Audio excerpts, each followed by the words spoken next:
Assalamualaikum warahmatullahi wabarakatuh, sahabat sekalian. Sampai jumpa di Kopi Inspirasi. Sekarang saya ditemani Ustadz Abdul Jabbar, juga Ustadz Iwan Suryawan, Ustadz Faisal, Ustadz Ihsan, dan Ustadz Didik Agus Triyono. Kami alhamdulillah sedang ada di Singapura. Dan tadi sempat bincang sedikit dengan Ustaz Abdul Jabbar. Beliau sudah 3 kali ke Singapura, saya mungkin baru 2 kali. Kang Didik berapa kali? 5 kali ya. Sudah 5 kali. Oh, lebih senior ya? Ya, senior. Kang Ihsan? Oh, ini pemula ya? Bang Faisal? Baru. Abah? 1,5. 1,5. Nanti saya 1,5. Oh, ya. Ya, tadi Ustadz cerita beliau sudah 3 kali. Kalau haji katanya harus ke Singapura dulu. Sedangkan Ustadz, dilanjutkan Ustadz. Dulu tahun-tahun 2000-an ya. Itu 2000-an ya? Ustadz? 2000-an. Tahun-tahun 2000-an awal itu yang menguasai hotel-hotel di Mekah itu adalah travel besar di Singapura dan travel besar di Teluk.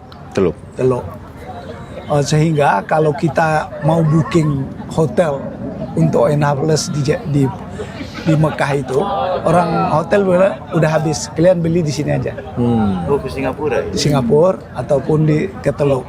Nah, akhirnya saya datang ke sini. Ya, biasanya kalau saya datang sini saya naik mobil sampai ke Pekanbaru. Oh ya. Dari Pekanbaru. Berarti pakai ferry ya? Enggak, saya naik pesawat dari sana ke sini. Kenapa? Karena kalau saya pakai paspornya Pekanbaru, saya kan nggak kena fiskal ke sini. Zaman fiskal dulu ya? Fiskal gitu. Nah, mereka ini sudah membooking 10 lantai, 20 lantai beberapa hotel di Musim haji ya? untuk musim haji.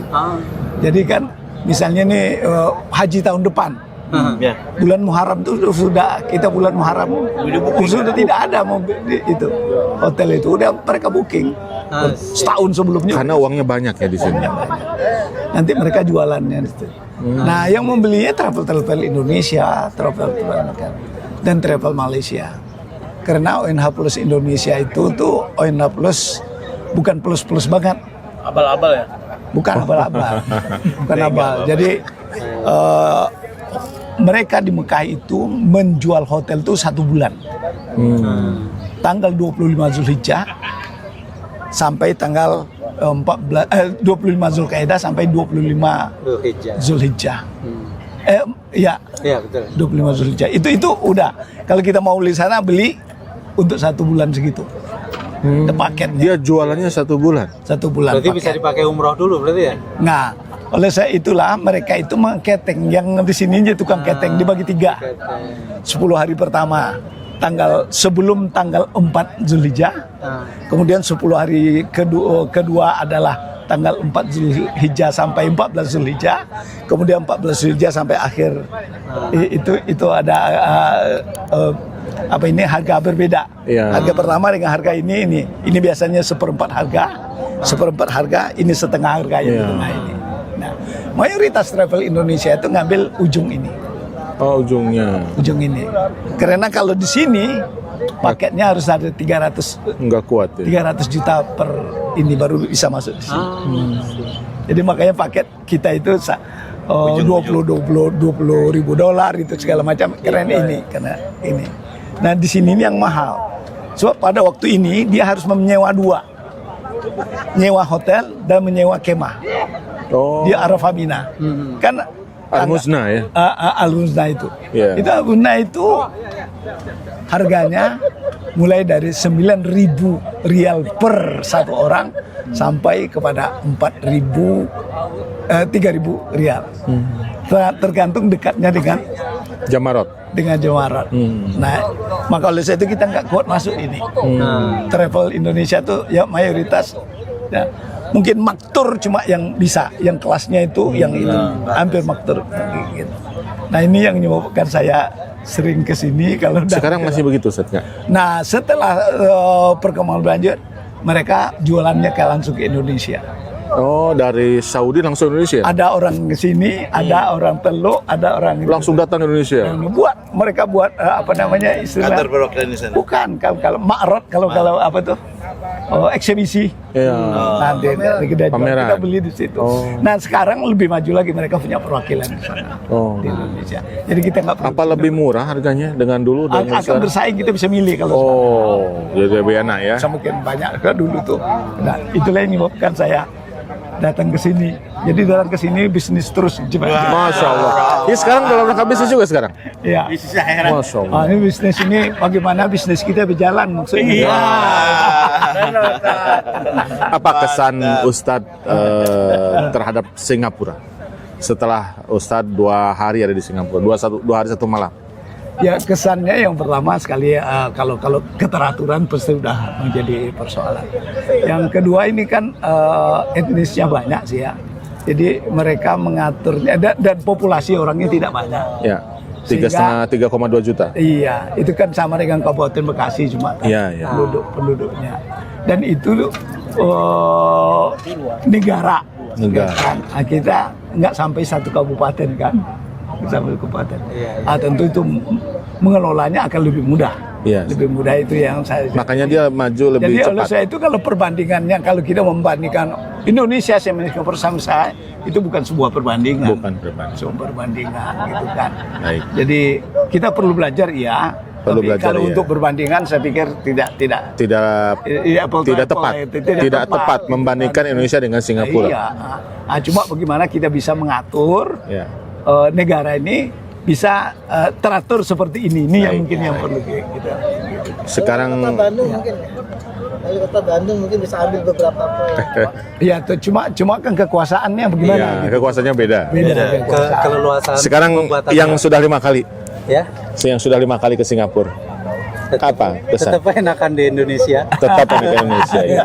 Kalau itu Kalau diajak lagi ke Singapura berangkat. Tetap jalan sih. Kenapa? Apa yang membuat mau sampai siap yang ke-6 kali ke Singapura? Apa yang Jadi buat setiap datang ke Singapura tuh ada yang baru. ada yang baru? ya. Jadi misalnya di Pulau Sentosa itu ada spot baru. Kemarin itu kan yang di Cewel itu kan juga spot baru ya. Oh. Nanti datang ke sini mungkin dia udah. Jadi punya Mas sesuatu. senang ke Singapura karena selalu ada yang baru. Ya. Ya, salah satu. Inovasinya Pak. Inovasi. Sekarang kita tanya 1,5 kali ya. 1,5. Yang 1,5 kali apa? Kalau 1,5 kali kan setengahnya hanya transit ya. Iya. Ya. Cuma Apa pelajaran apa? benar. Kuatnya Yang apa? paling penting di sini adalah semua bisa diatur. Semua bisa Dengan diatur. kekuasaan bisa diatur. Bukannya katanya semua di Indonesia juga bisa diatur? Lebih Beda. Di Indonesia itu semua bisa diatur? Cuma di sana diatur untuk untuk melanggar. Oh. Berbeda kalau ini untuk disiplin. Iya. Jadi tadi aja ngobrol ya, masih tetap di Indonesia masih enak. Lebih enak Indonesia ya. Enak, masih bisa bisa melanggarnya masih ada.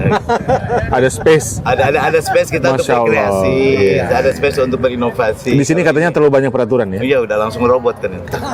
Tapi sebagai sebuah nilai kita harusnya lebih besar dari ini untuk disiplin. Harusnya Cuma diambil tadi itu ya. dengan apple to apple-nya. Hikmahnya belajar keteraturan, belajar disiplin ya. Teratur oke di Baik. sini. Dan saya pikir kita harus bisa memulai itu. Iya. Kita tanya Pak Menteri Ketenagakerjaan DPW, silakan. Di sini saya melihat ya sebuah keteraturan pertama. Jadi langsung melihat real ya. Jadi tidak hanya di medsos konon Singapura itu seperti ini. Tapi memang real ya. Dengan keberagaman etnis mereka bisa berpadu begitu ada toleransi. Ya, Ada toleransi, ada kedisiplinan, ada keteraturan. Keteraturan. Dan ini yang mungkin bisa bawa inspirasi kita di negara kita. Oke. Bahwa faktor ini hal yang penting. Terima kasih Faisan. Dari Bang Faisal yang kemarin sudah ikut pilkada tapi belum berhasil. Apa nih dapat hikmah apa dari Singapura? Yang jadi guide-nya itu orangnya banyak, cakap. Macam Siapa namanya? orang Cina. Namanya siapa? Kuang ya. Oh, Kuang. Dia sampaikan orientasi secara umum bahwasanya ini negara profit, negara bisnis, Negara bisnis. prinsip pemikiran masyarakatnya itu benar-benar cuan. Cuan. Karena semua peraturan Boleh itu kita sebut negara cuan? negara cuan karena semua aturan segala macam itu Ya. ujungnya karena dia ingin berkaitan dengan masalah keuangan. Jadi semua untung rugi. mengatur ini itu saya lihat wah iya sampai tadi menyampaikan syarat orang mau nikah itu 5C itu isinya Cuan semua.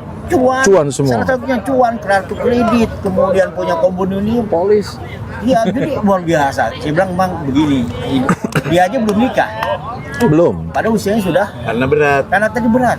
5C itu. Jadi maksud saya benar-benar. Oke. Di sini tuh benar-benar profit. Kalau mungkin itu aturan. Oke. Sampai ke sana itu mungkin. Baik. Pesan saya. Ustadz Yasin, sudah 2 hari di Singapura, 2 hari 1 malam, apa dapat pelajaran apa? Ya di Singapura kan gara-gara pemakan bebek ya orangnya nggak ada demo, nurut aja. Ini pasti gara-gara percakapan tadi pagi tentang bebek ini. Oke, sahabat Kopi Inspirasi, kalau buat saya Singapura itu seperti pasar ya. Jadi negara yang bentuknya pasar itu adalah Singapura. Singapura tuh Dan supaya pasarnya nyaman, banyak dikunjungi, laku, ya harus bersih dan rapi dan teratur. Mudah-mudahan suatu hari Indonesia bisa menghadirkan kedisiplinan, keteraturan, ya, kemampuan menghasilkan cuan yang banyak, sehingga kita bisa wujudkan Indonesia yang lebih sejahtera. Terima kasih. Assalamualaikum warahmatullahi wabarakatuh. Wah, Betul, Ustaz. Singapura ini kan Ayo, Coba untuk Pak. membeli mobil aja. nggak bisa. Bang Faisal.